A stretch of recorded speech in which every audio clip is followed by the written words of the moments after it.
Excuse me. Wow, could you not? Fuck you. Motherfucker.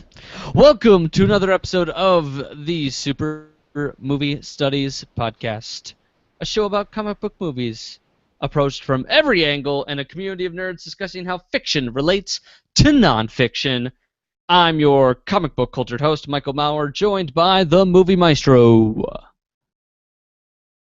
James Schuyler Houtsma. And the scientific scholar. Ben Anderson. SMSP is your premier movie discussion podcast. Every week, we continue our journey exploring our favorite subject, superhero movies.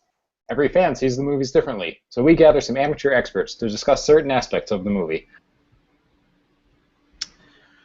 Whether it's money, comic books, music, science, or coochie-coo, SMSP talks about it all in this week's episode, Blade Trinity. And yes, there will be spoilers. Who wants to start it? Who wants to start it? Anyone? Anyone? Anyone? All right. I'll start it. Oh, okay, go ahead. And in lieu of saying anything about this movie, I'm just going to snack on some of my pickled radishes and just make gross chewing sounds for about 30 seconds. Oh, well, that's about That's the best thing I can say about this movie is gross chewing sounds. That's that's about the plot of this film. Yeah. I've seen a lot of bad movies doing this podcast, and in the mid to late 2000s, there were a lot of really bad, dumb comic book action movies, and this one's dumb and it's bad, but this is the first one that I found to be morally objectionable. Like the other ones were just bad in the fact of man. The other ones were just boring. Yeah. This one was straight up misogynistic. Really? I found it to be so. Yeah. Even homophobic, at least. Yeah, please. There's some really destructive conceptions of masculinity going on in this movie. I would like at least one example. There's a lot of talk about whose dicks is bigger. Okay. And I remember that. There's a lot of homophobic jokes that I'm just I'm not on board with this. I actually took it to be more racist. Surprisingly. Yeah, it's that too. I have clear examples of racism. Yeah. With the exception that Wesley Snipes is the main character. That is the one caveat they have going for them. I think that's called tokenism. Well, no. See, the thing is, when the two, what are they called, Night Stalkers show up for the first time to break Blade out of jail, the driver shows up, just barrels right through the police barricade, is like, "Hey, I'm your driver," and you go, and you're like, "Oh, a new character, fun," and they get in the car. And I think Hannibal King says, "Introductions time. My name is Hannibal King." And then the other one was, and then Jessica Biel's like, "I'm Abigail Whistler." The driver did not say anything. And I went, "Fucking black driver doesn't get a name? Fuck you, all right?" Yay, Hollywood whitewashing. And then, when their second driver came out, who was a white British guy, he's like, "My name's Colin." His first line is him saying his name, as if I did not even pick up on that. Just to pick up on the fact that everybody else says their name who's important, except for the black driver. And I was like, fuck this driving Miss Daisy bullshit right now, all right? Again, the exception being Blade is the main quote-unquote character of the film. But continue what you were saying, Ben. There's a lot of jokes about... Maybe not. There's some weird jokes about anal rape that didn't play well with me. There was a pretty racy scene where Drake opens up a girl's throat in the vampire shop. That was it. That was really rape vibey. That shot bothered me. I know, but I'm like, is that done well? No, Because it it makes him terrifying? Because he's supposed to be an intimidating villain? or is that just like because he's the villain? He's doing a heinous act, and it's sort of like subconscious subtones of rape in his act, because that's kind of what I thought the imagery was pretty overt, and I thought it was cheap and distasteful. Oh, see, I'm on the fence about it because I'm like, isn't that what biting into a woman's neck kind of represents in vampirism? Because all of vampirism is just sex tropes and idioms and analogies. Yep. Which they personified to a T. Skylar, pipe in here before I go into a full spiel. I hated this movie. It's the worst thing I've ever seen. Chewing noises. Great.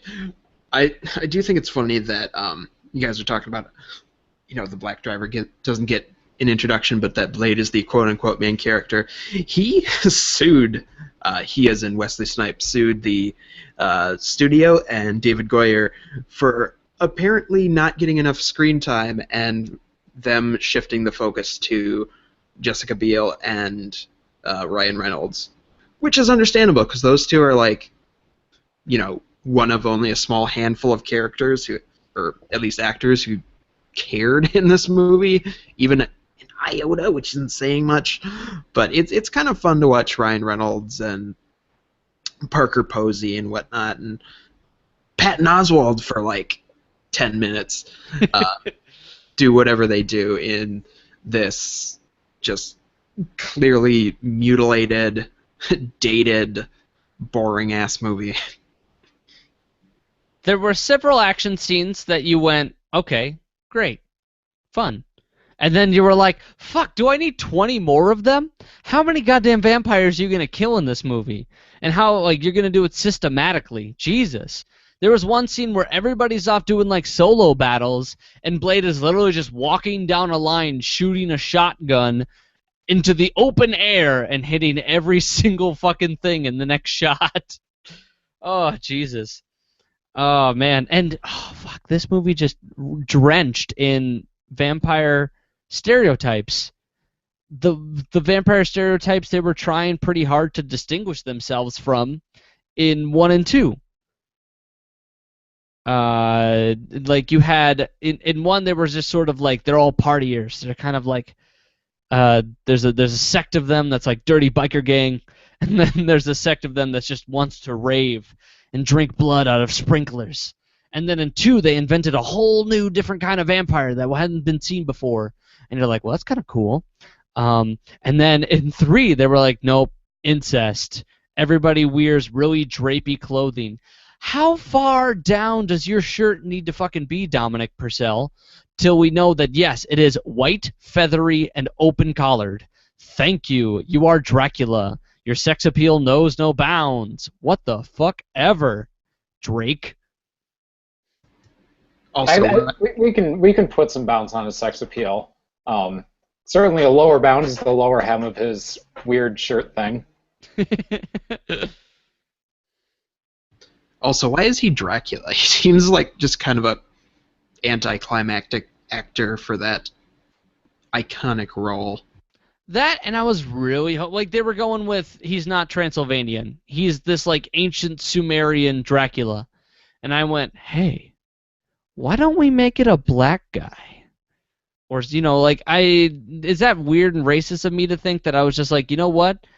I feel, not that I'm saying that Dominic, fuck, how do I say this without sounding racist? It's like one of those things where you feel as if the role should have been played by an African actor, like Blade, right? It just feels like that should have been for that kind of role. Again, I'm sounding really fucking racist, aren't I? No, not really. Just, Blade is one of those franchises where, it opened up the medium for black leads. It took a long time after it for another movie to catch up, but still. But if you have your third movie to have the antagonist kind of match the protagonist in that mirror sort of way that Marvel always does, it makes sense. Ben, you look like you had something to say. I don't. Oh, okay. I think there's a lot to say about Blade Trinity. I really do. I think there's a lot of different weird things that were attempted with this film and then never really fleshed out, or just like, again, like we saw that just because they just jumped in between so many different scenes, and everything just sort of moved pretty quickly, and then it was just like, and we're talking, and now action scene. We're talking, and now action scene. Drake is disgusted with the world. Action scene. I think by far the most interesting thing about this movie is the behind-the-scenes turmoil that went on. For those who don't know, basically, to boil it down, Wesley Snipes and director David Goyer did not get along. In fact, they frequently almost came to blows, and allegedly Snipes spent most of the shooting in his trailer getting high. Allegedly. Well, you don't have to say allegedly. You can. There's a person attached to that quote. That is something Patton Oswalt has reportedly said about his time on set. So it's not really alleged if he saw it. It is alleged if he's lying. Right, but you're equally as guilty if he is lying and then you repeat it. So. Very well. I'm going to stick with allegedly. Yeah, I hate that word so much. I do. Look, I spent 4 months with just a fucking terrible company that tried to drill it into me, all these legal loopholes, so I'm not... As much as I'd like to let it go, I can't. That's what I mean. I just don't want to use that word, because I used to be a journalist as well, and I was like, fuck, I'm never using that word. It's such a cop-out. But anyway, let's get into the money. Specifically, speaking of Patton Oswalt, he was wearing a Fantastic Four shirt. Am I wrong? You're not wrong. So, Blade did Fox own Blade? I don't remember. Or did New Line Cinema? New Line Cinema had the Blade trilogy. It's since gone back to Marvel, so. Oh, well, yes, but so they got away with a Fox property blatantly put on a T-shirt? Or were they just like, that number 4 could mean anything, don't sue us? I think there's enough ambiguity to it, and also they, probably could have forked over X amount of dollars for using, like, the merchandise from that in an ambiguous way. Interesting. So, New Line Cinema, under a budget of $65 million. Kind of parsnippy, but it's the third movie in this budget franchise. Indeed it is. And how did it fare? Well, brought in $52 million in the U.S. That's from a December release, I believe. So that's okay, I guess, maybe. Foreign gross was $76.9 million. That's, well, it's a little better than USA, for a total gross of $128.9 million. That it matches the first Blade movie and falls short of Blade 2. Well, Blade 2 was a much better film. I liked the I liked the Roger Ebert grading system on the Blade franchise. It's like Blade 1, 3 out of 4 stars. Solid, independent film. Blade 2, expanded on the first one, created a fun new story. Of course, I'm paraphrasing a lot. 3.5 out of 4 stars. He gave Blade 2 3.5 out of 4 stars. Blade Trinity, 1.5 out of 4. Style over substance all the way. Yeah. That sounds about right. And what is it, 25% on Rotten Tomatoes? That's a deserved 25%. It's right where it should be. Mm-hmm. Do you think this movie would have been better if you'd seen Blade 1 and 2? I haven't seen Blade 1 or 2. You have a bit more attachment to the Whistler character in that case, because he gets offed off pretty early. But I think Whistler should have died practically at like Blade 1, because what it turns Blade into is like I know we recently talked about Mad Max, but that stranger with no name kind of archetype where he just sort of walks into situations that he can solve, but it's really about the other characters. The story is about the other characters. And the good, the bad, the ugly, I mean, kind of it's not about Clint Eastwood. It's about the guy he's helping. In Mad Max, it's about Furiosa. It's not about Max. So Blade sort of becomes that character in Blade Trinity when he goes to help out Hannibal King and Abigail Whistler, because now Abigail's avenging the death of her father, as well as we have a lot more attachment to this Zoe character now. At the same time, you'll have seen two much better movies, and the feeling of, oh god, this is disappointing, will be all that more strong. So it would be even worse. Yes, it would be worse. Oh, definitely, it would be worse. Okay. Well, I'm glad I'm going to be watching these in reverse order then. Yes. In the words of Jean Grey from X-Men Apocalypse, at least we all know that the third ones always suck. Don't even start on that line. Little inside joke meant for X-Men, but kind of applicable to certain comic book movies. Because you're right, Ben. This Star Wars. Yeah. Well, we are currently wafting through a period of shitty comic book movies, right? And then it's going to get a little bit better in the early 2000s, and then it's going to take another dive in the 90s. Mid to late 2000s for comic book hold on, fuck. I'm trying to write an analogy here. The mid to late 2000s are to comic book movies what the mid to late 90s were for comic books. Pretty much. Fair enough. So we gotta. I just want to talk on a few points before I get into comic book, because I don't really have a lot there, and I think we're having a really cool conversation here. In that, Blade is technically he's not African American, but in the movie he's African American. And he's the leading character. When was the next time after Blade Trinity that we saw a black person in the spotlight for comic book movies? Like as the lead, you mean? As the lead. I'm not talking funny sidekick. You're talking Falcon. Yeah, not Falcon, not War Machine, not fucking Darwin. Black Panther.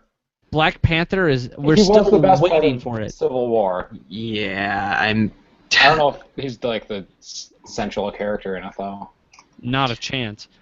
That movie is about Iron Man / Captain America / Bucky. Yeah, I was gonna say Catwoman, but that's technically before this movie, so. I mean, and we had, so you could probably count the amount of African American, or I'm just gonna say black lead comic book characters on one hand, because you've got all three Blades. All right, Blade locked it down. You've got Catwoman and you've got Steel, played by Shaquille O'Neal. Yeah, that movie exists. It's not something you want to tout, I guess. I can't wait. But is that it? I feel as if I'm missing one that happened in like the mid 2000s that I should have or like the late that we've already covered, right? But nothing's coming to my mind. Black superhero, nothing. Okay, this is a bit of a stretch, but Suicide Squad is coming out in a few weeks from this recording, and I guess technically you could say that Will Smith is at least one of the three headliners in it. So it, not a superhero, supervillain, but it does rest on his leading the film, even if he is sharing most of the screen time with two other characters. Well, 10 other characters. Yeah. So, but really, the next titular black character is going to be Black Panther. It's got to be. Yeah, it's. That's what it seems like. It's long overdue. Yeah, really. So Blade Trinity has been the last thing that we have looked at with a leading black character, and it's been 10, 12 years. I know we're going back in time. Blade Trinity came out in 2004, right? Yeah. So it's holy shit, Hollywood America. There's so many great black superhero characters, but they don't get to headline, I guess. Falcon didn't get to headline, or there's no plans. That's why I keep saying I want Don Cheadle in Iron Man 4 as Iron Man 4, motherfucker. I will even take Anthony Mackie as the next Captain America, because that's what it is in the comics, too. He's currently Captain America. Yeah. I'm just reminded of that whole stink that was made a year or two back when Michael B. Jordan was cast as Johnny Storm in Fantastic Four, and that's, one of 4 headliners, and just the pure, whatever you want to call it from that. Weird racist outburst? Yeah, that sums it up. America lost its clarity for a second. Johnny Storm does not need to be a white guy, all right? Blade kind of needs to be a black guy, all right? Just for the sake of... You can't have a white guy play Black Panther, all right? That's just how it is. And you can't have... I'm trying to think if there's any white characters that are immune to becoming black people. Probably, I would... On top of my head right now, Hal Jordan, specifically. Like, you might as well just go straight to Jon Stewart for Green Lanterns. Yeah. But, like, I don't know. I think a lot of other ones... It's okay if they end up being a different ethnicity, really. I mean, I would be totally fine if Superman was a black guy. Would not care. Yeah. Yeah, that'd be cool. I think those, the trinity of superheroes that you were talking about on Reddit, Batman, Superman, Spider-Man, they can be. It's just going to be such a firestorm of hatred if anyone tries to do that. Stupid fanboys are going to be like, oh no, you're ruining my childhood. I know. No. Ghostbusters, anyone? Well, that was the talk of when Donald Glover was possibly going to play Spider-Man. And I was like, oh shit, sweet. That would be great. Fucking yeah, do it. And then everyone was like, no, yes. That was weird because there was a lot of people voting for it and a lot of people voting against it. And then in the wake of the Sony hack, I believe, an email memo was sent out that said that the movie Peter Parker was only ever going to be a white heterosexual male. So, way to keep it progressive, studios. Damn it. This is what I said way back in Spider-Man News Breakdown, too, is I want an Asian American Spider-Man. All right? I don't know why. I mean, I kind of know why, but I wouldn't be able to describe what I'm thinking without sounding like a prick because I'm so fucking good at that. Go back and listen to Spider-Man News Breakdown. Let's move on to comic book characters. All right, let's get back to the actual meat of the show.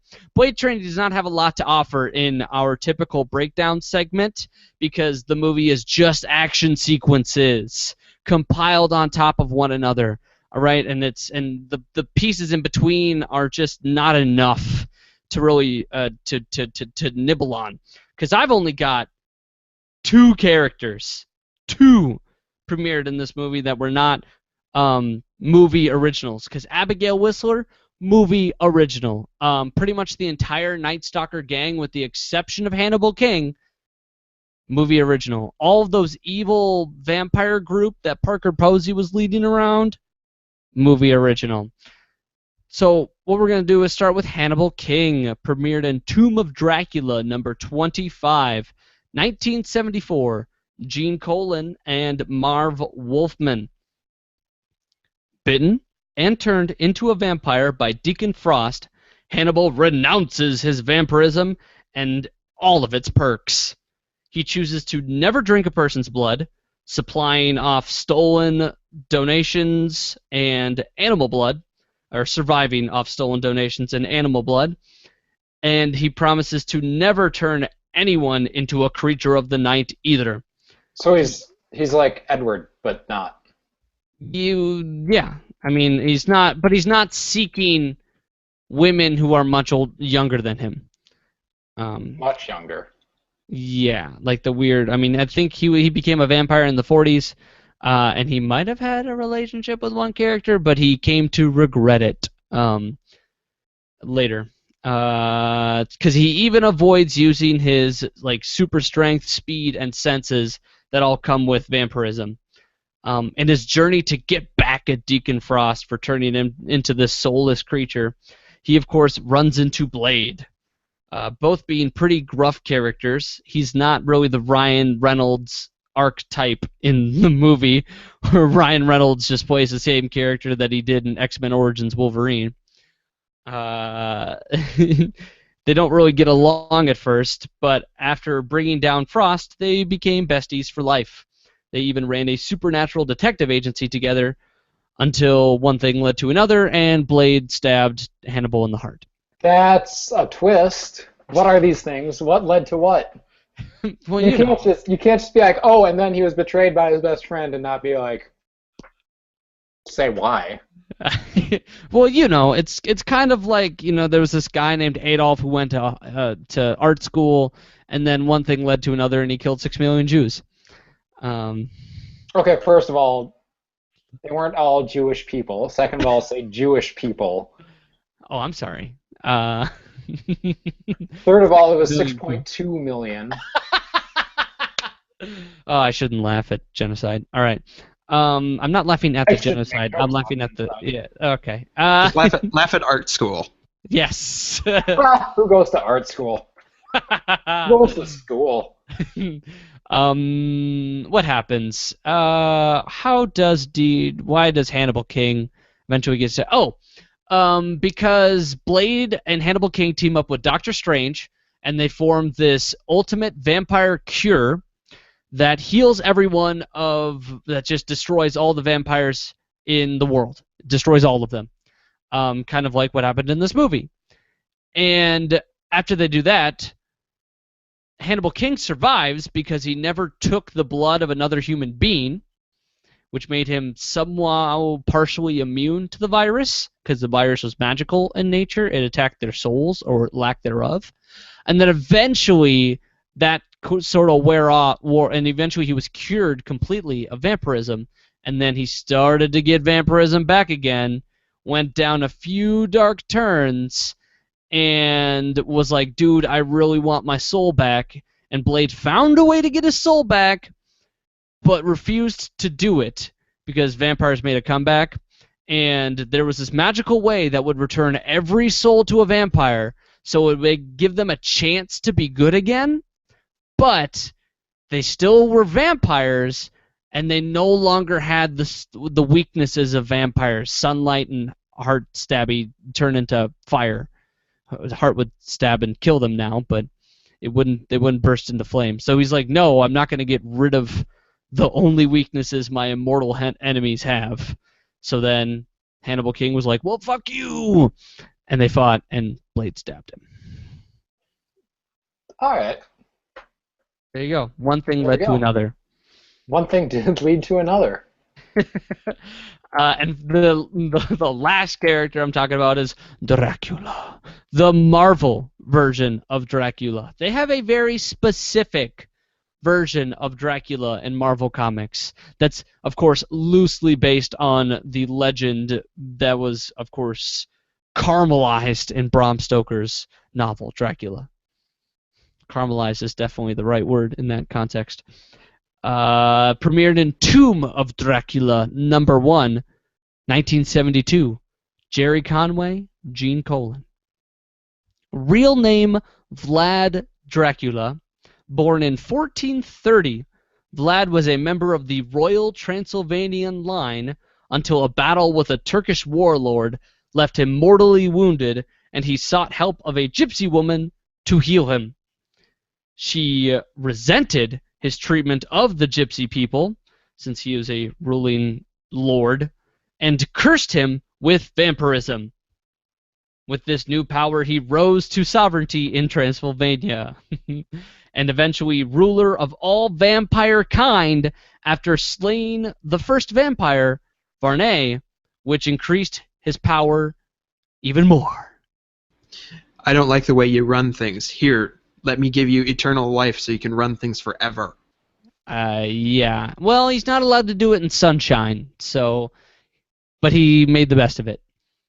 In the 19th century, the events of Bram Stoker's Dracula take place as if they were real events.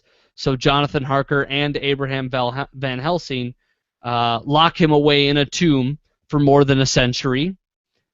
He is awoken in the 21st century and comes to blows with his original oppressor's descendants, Quincy Harker and Rachel Van Helsing.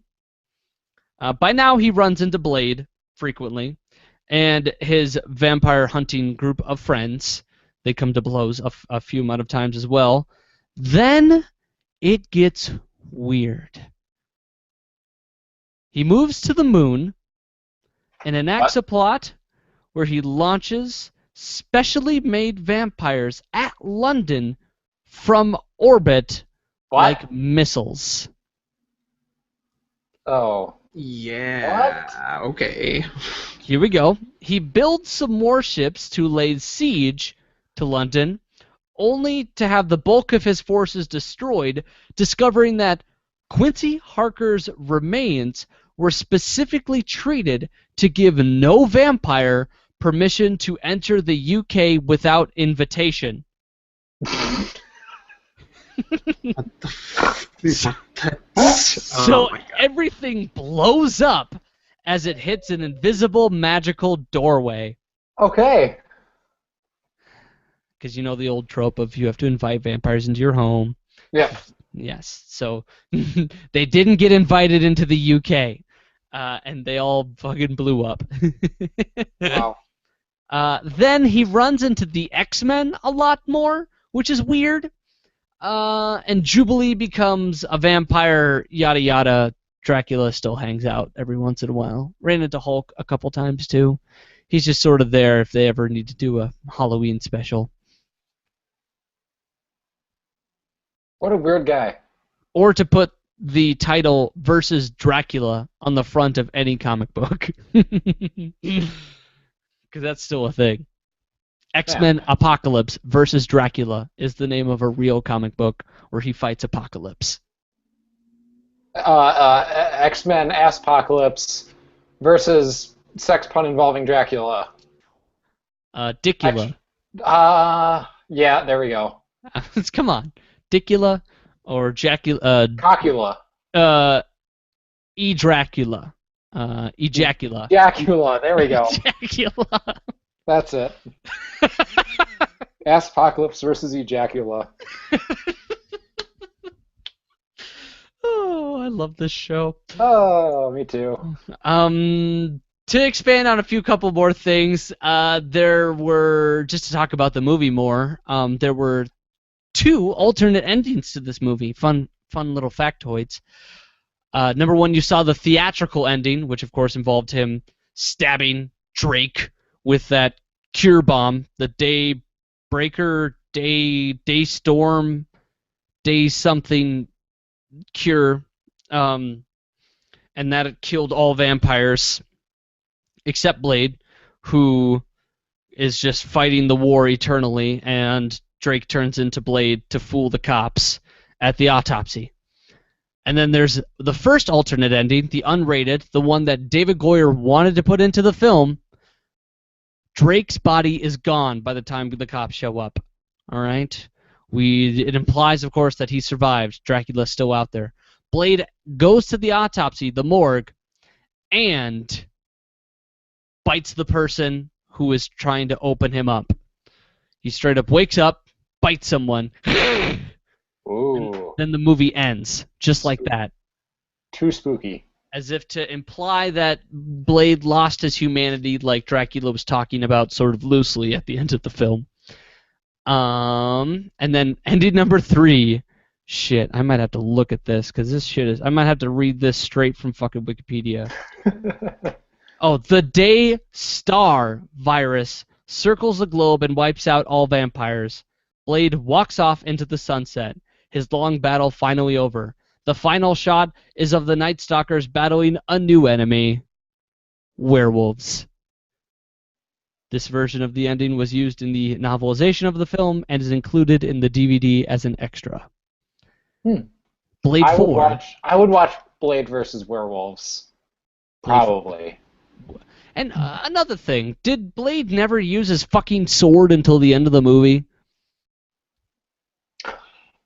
I'm trying to think. Pretty sure he didn't. until we'd had a Yeah. sword fight with Dracula. Yep. That's when Blade used his blade, and it was fucking stupid because he didn't kill anyone with his namesake. All right, I'm done. Music time. Hit me up. Music time. Not as much to talk about this week, but music for Blade Trinity, the score portion at least, done by Raymond Jowdy, composer of Iron Man, Game of Thrones, Clash of the Titans, Warcraft, etc. So, Pacific Rim. oh yes, of course. Um, if only this movie was directed by GDT like that one was. Oh, Guillermo del Toro. And the music. That's what you mean. Yes, yep. I forgot about. I'm like, Who you did the just keep second? saying this. Yeah, you just keep saying this acronym, and I'm like, I don't know what the fuck you're talking about. You have to give me the real name once. Oh, yeah, context, that little thing. GDT, goddamn Tories. I don't know why I Nice. love that joke. It's a Revolutionary War joke, I think. I hope. Anyway. Music for Blade Trinity pretty much follows in the footsteps of what Roger Ebert described. Just a lot of, faux badass sounding techno punk stuff to make things seem really frickin' awesome. And to be fair, the first clip I have picked out, let's see what it's called here, Shooting Around Corners. It's a pretty entertaining listen. Let's cue it up.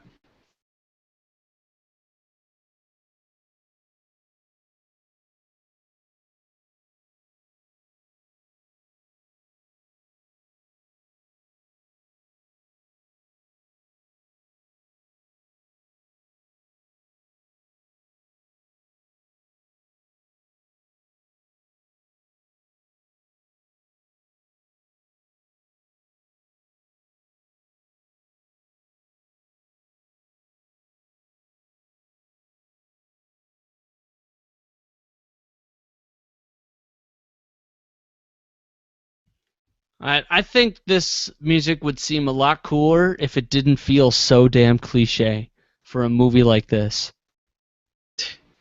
Yeah, I suppose, by 2004 we had hit the point of, grizzle style over substance movie.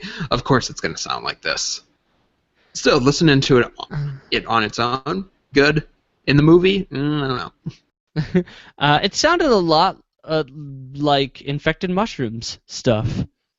Kind of like the song Converting Vegetarians. Banana. This is the time of revolution, giving it on the right track, seeing it in my mind back. All right, we're done. Thank you for that. I loved it. That was pretty good. In fact, you should probably just do that for the rest of this segment. No, stop, please. Or no, please continue, actually. But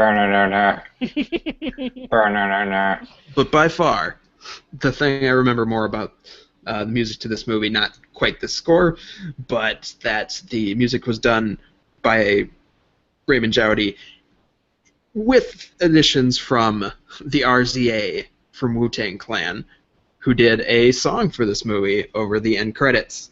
I think it's called Fatal, and it has quite possibly the best introductory sound bite from the movie you could include. Don't know what I'm talking about? Take a listen.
That is some mid-2000s blaxploitation if I've ever heard it. That's actually, is that RZA? Yeah, that's what we said. Okay, yeah. Before we all started calling him RZA. No. Because it stars a black main character, it has to have a hip-hop track. Right, otherwise people won't get it, right? Yeah. Well, can you tell me, Skylar, off the top of your head, if Blade 2 and Blade 1 were heavy on the hip-hop? I feel as if with Guillermo del Toro there, he would have curbed that. I think, 2 might have had a few tracks, but not, like, the prominent part of it, as opposed to score. Yeah, 3 definitely had a lot of scenes where it was just that sort of background hip-hop beat, and then, a couple syllables sort of said over again. What is he saying in Fatal? Yeah. What is that word? Is he saying yeah? Yeah. I always heard it as, like, build it! Build it! Blooded? Build it. It's like, Build what? it? Oh. It's like, what are you... Yeah, I don't know what he's saying. I don't know what he's saying either. Ben, Google search. Hey, hold on. Okay, hold on. While you're doing that, Trinity. I was going to talk about lyrics. Yeah, Catwoman definitely had hip hop tracks added onto it. Holy bonkers, did it have hip hop tracks added onto it? Haven't seen Steel, so I can't. I don't know. I've only seen snippets. So, yeah, in the beginning, like he says "yo" 3 times. Yo. Okay. Yo. And then he goes through the verse. And then there's the hook where he says Daywalker. Daywalker, Daywalker, Daywalker. That's what he's saying? Yep. That can't be right. Daywalker. Daywalker. No, that's way too many syllables for what he's doing. Hold on, I'll listen to it again. We'll see. Okay, born ready, motherfucker. Yeah, we know. Skip past that part. We didn't even mention that part. That part's fantastic. Who is born ready to die? That is some shitty writer level shit right there. Motherfucker. I like that. Oh god, what is he saying? I have no idea. See? Yeah. What the hell is that? It might just be just an enunciation, a sound, I think, because it sounds with the beat. I think it's just some sort of... That's definitely a yo. An onomatopoeia. Yo. I can't tell what they're shouting before that, though. Mm-hmm. So... Twitter challenge for this week. What the fuck are they saying? Please. Seriously. Please. Leave us your interpretation of that weird vocalization in the beginning of the song. Hashtag Blade Fatal? Hashtag... hashtag RZA lyrics? Nah, that's already a hashtag. Oh, damn.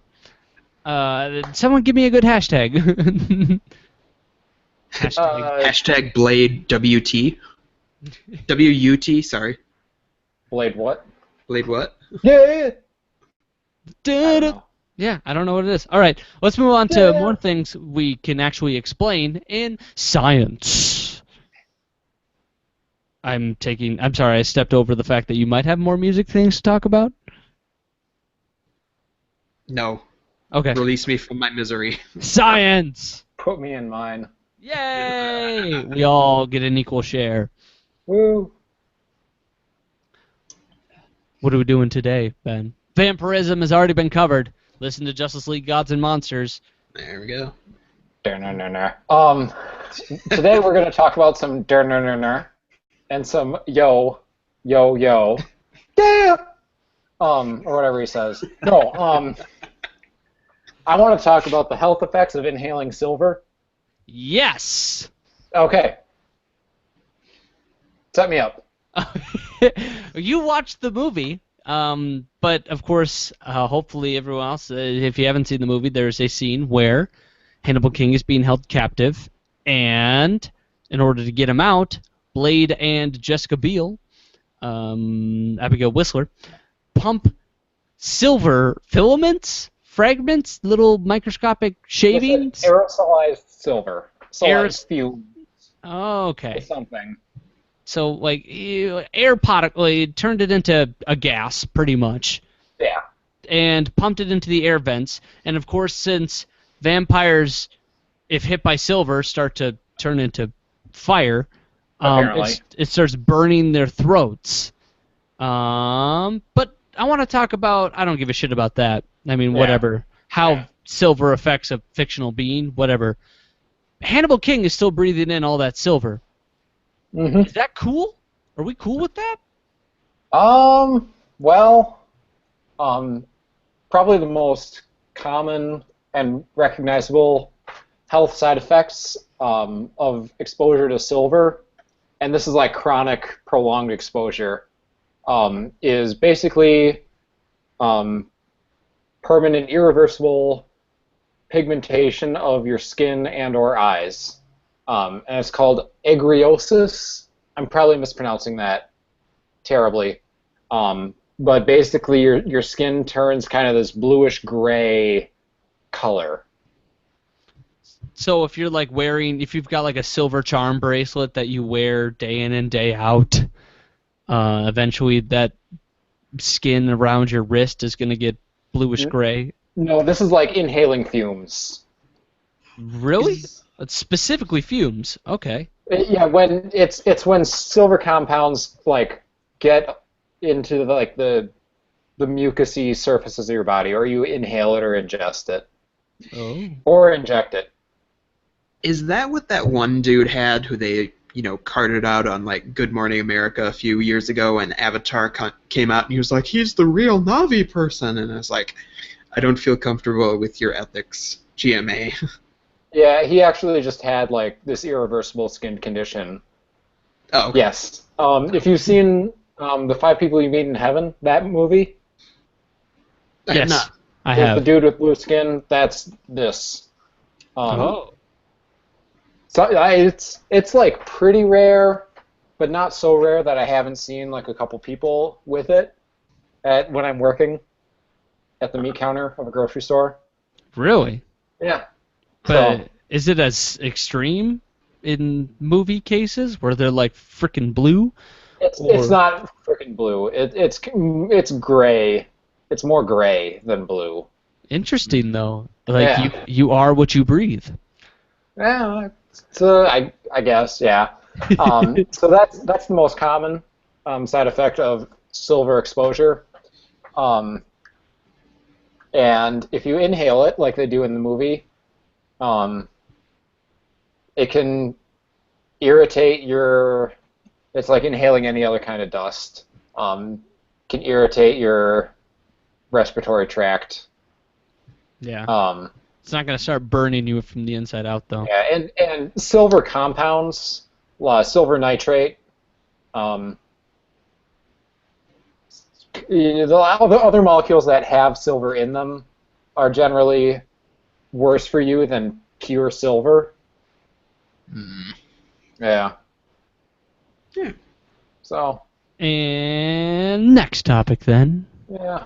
But I'm reading this. I'm reading this paper here, and basically, inhaling silver dust is not harmful.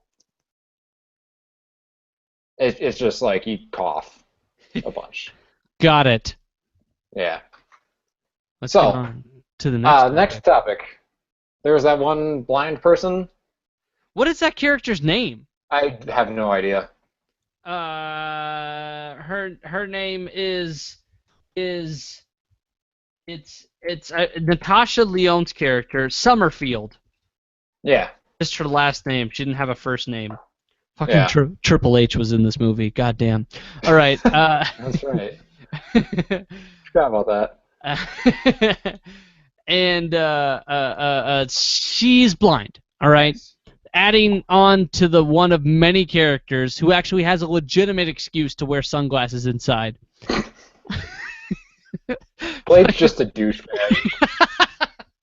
Whenever I'm working and someone like approaches the counter wearing sunglasses, I'm like, oh shit, they're gonna be the rudest dude that's ever existed.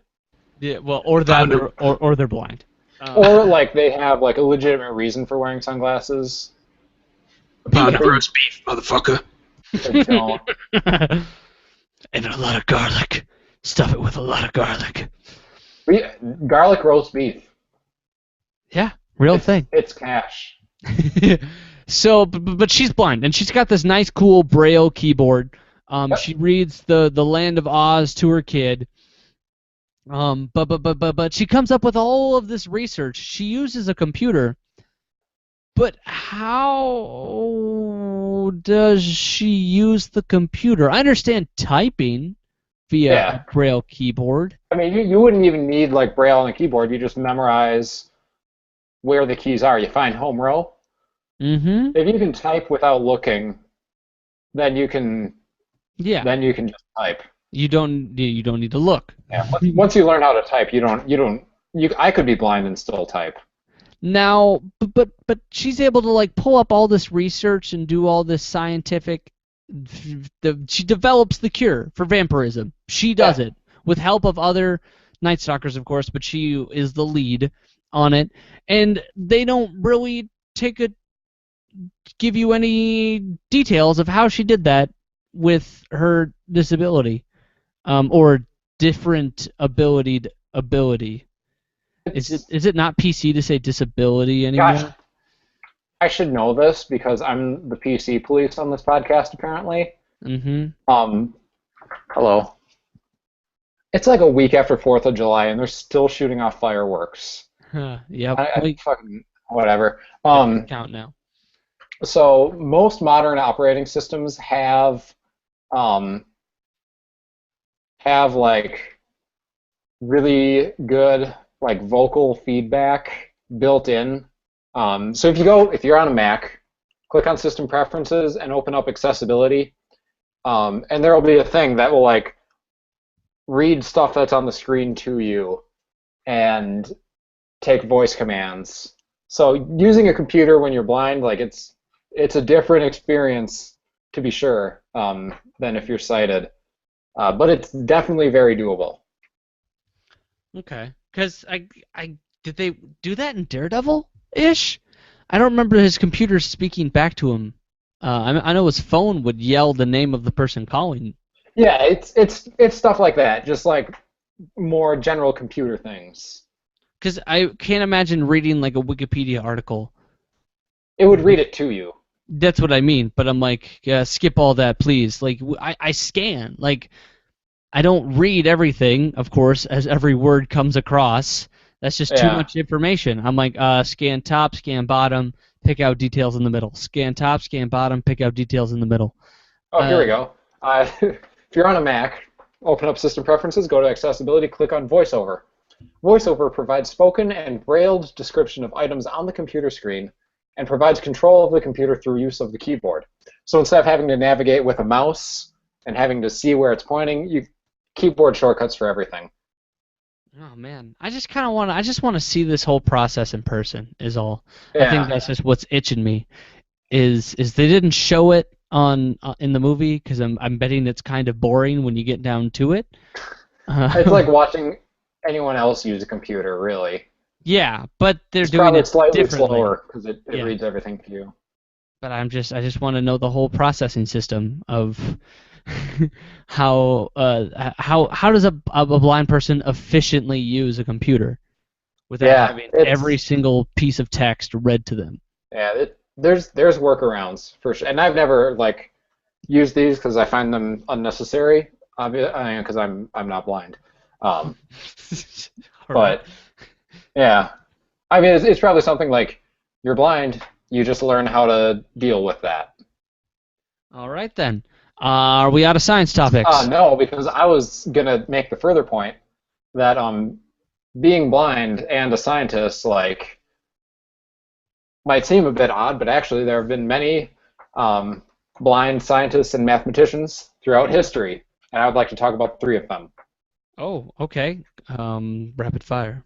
Okay, number 1, probably the most famous and important mathematician of all time, Euler, was blind for the last 15 to 20-ish years of his life. and his output of what he was working on and the discoveries he made did not diminish after his blindness. Euler circuits? Yes, that Euler. Oh. So Number 2. yeah, someone took the same math class in like 8th grade. Whatever. Yeah. And the other one I want to talk about is a French mathematician named Bernard Morin. He studied topology, which is kind of a generalization of geometry in a lot of ways. And he was blind since age 6. Whoa. So when we're learning like times tables, I can't remember what they teach when you're 6. Like when you're learning basic arithmetic, he was blind.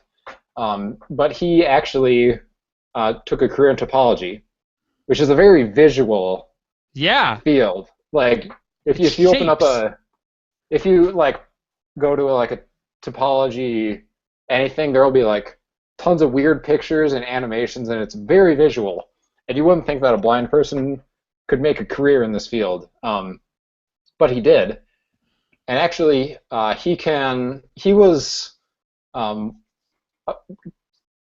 most famous discovery is called the eversion of the sphere, which basically, if you have a sphere and you allow it to stretch and twist and pass through itself, because it's math and we can do that, that you can take a sphere and turn it inside out without crinkling, creasing, or puncturing it.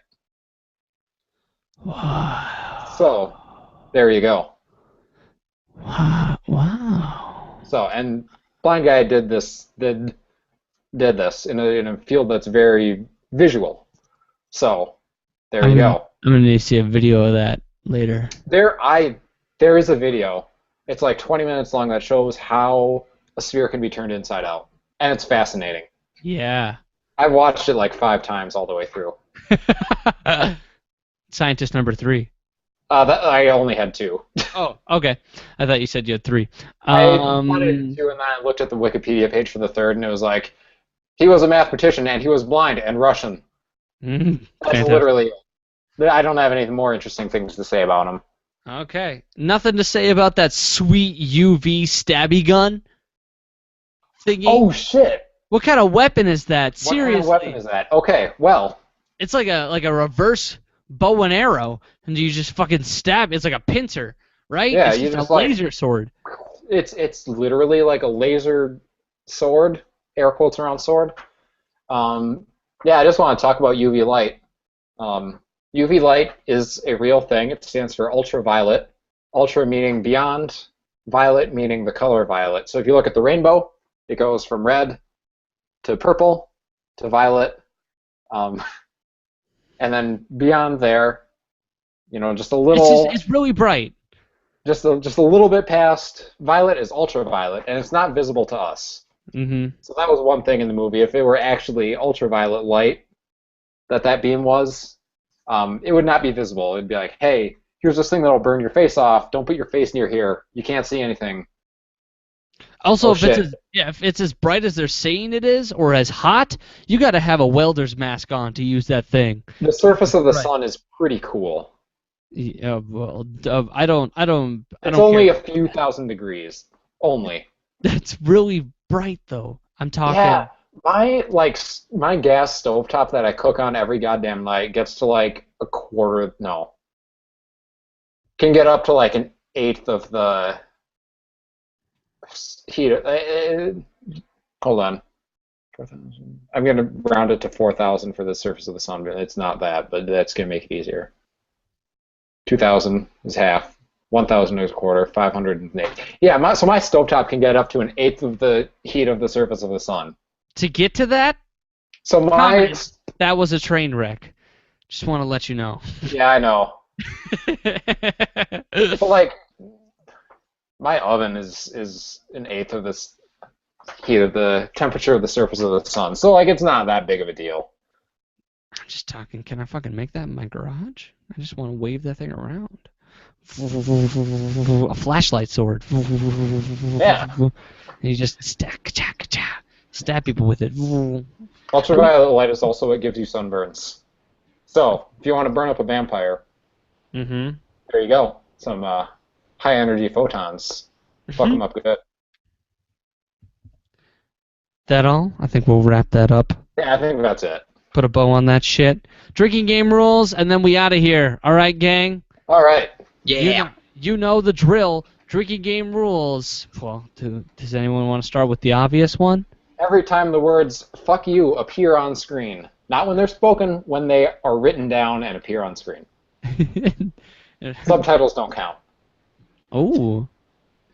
Unless you're on hard mode. Every time it's clearly a Wesley Snipes stand-in shot from the back because he was just too busy to show up on set.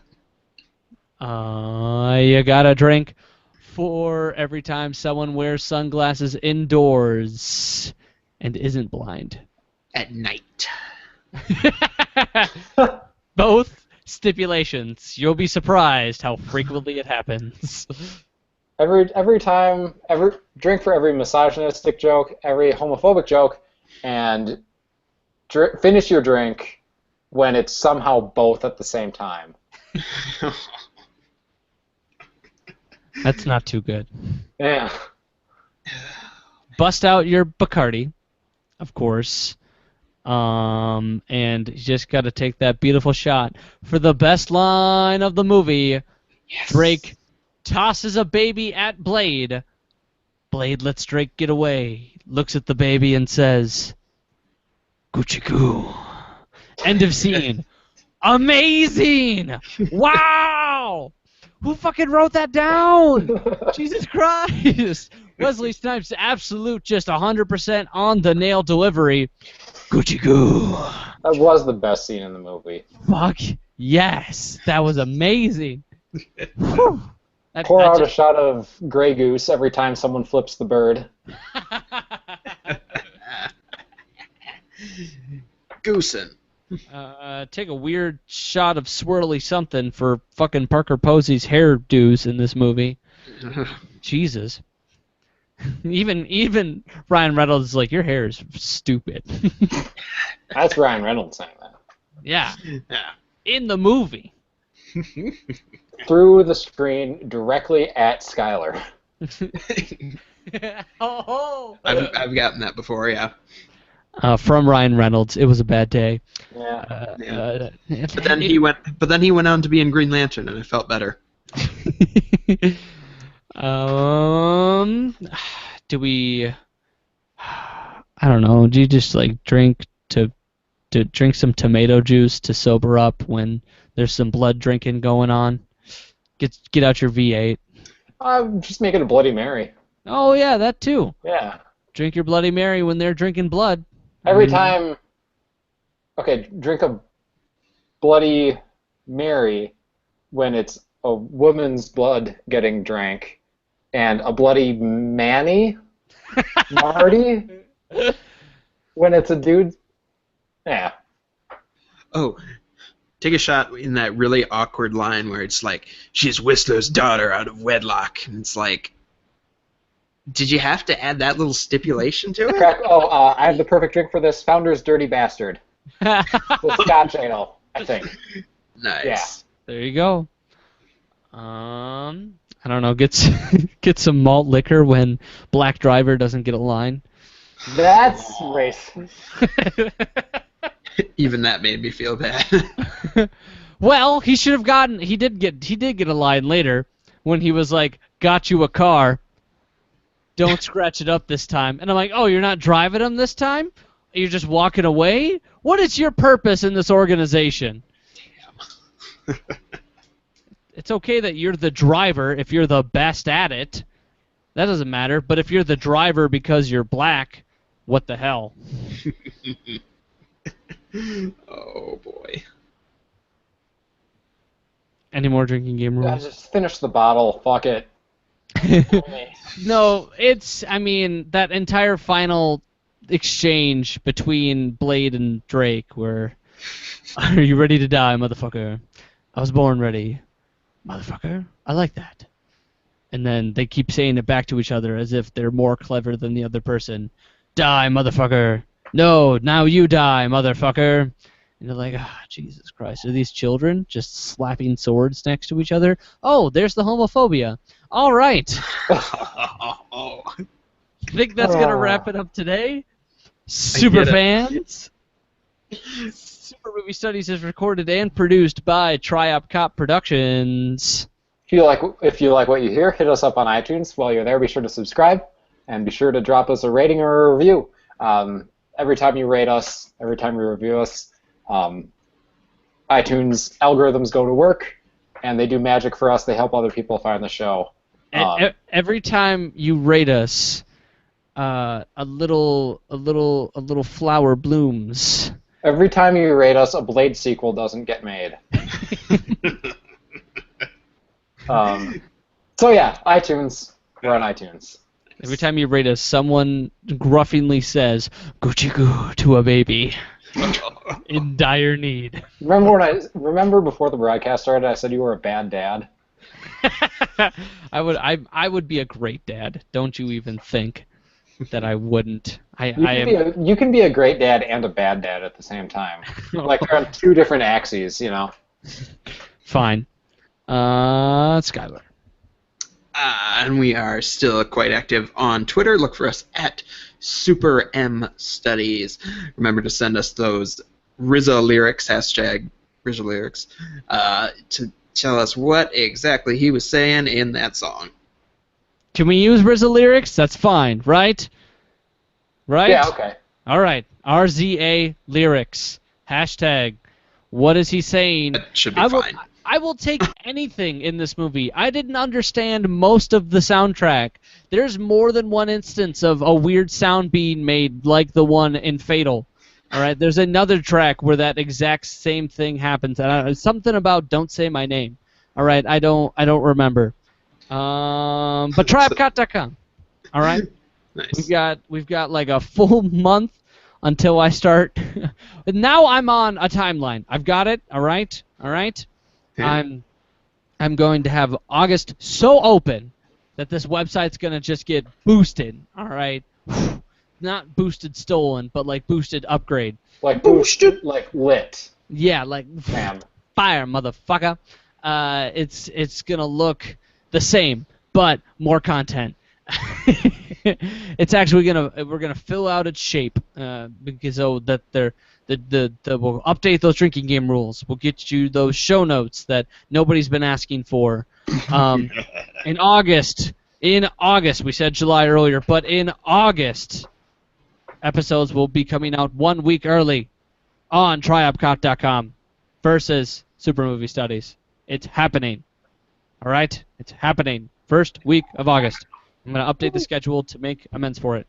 And that's it. If you want to get involved with the Super Movie Studies crew, we've got ourselves a nice little cohort, right? Between, like, Grant, Twitter Tom, Dr. Amy Lauders, all these fun little rotating cast members, kind of.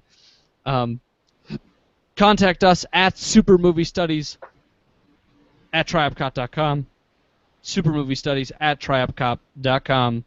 For any inquiries. If you want to tell funny jokes, Twitter. You want to talk to me like an adult, email. That's all I got today. I'm your host, Michael Maurer. James Skylar Houtsma. And Ben Anderson. And I hope you all have a super... Is he going to say it? Oh, he's offline. We lost him. Come on, Michael, say week. Oh, that's a cliffhanger.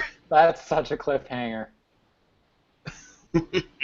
Oh, man, come on. Michael, you're being a bad dad again. I take back what I said earlier, implying that you weren't a bad dad anymore. Oh, my